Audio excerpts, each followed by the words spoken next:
Welcome back to another technical deep dive here in the debug zone. Today we're tackling a big question and breaking it down with insights from other users. Hopefully this clears up some misconceptions and helps you get the answer you need. So buckle up, stay a little curious, and let's jump right in.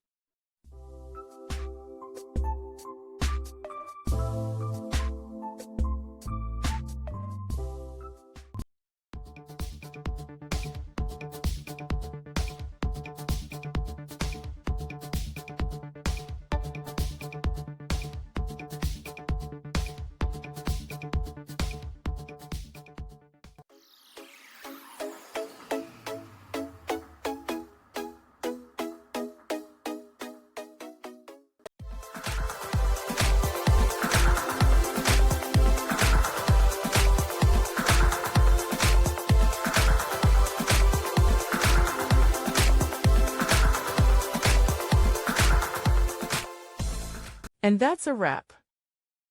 I hope you found the answer you were looking for. If you did, take a second to hit that subscribe button. It really helps out. And let me know in the comments which solution worked best for you.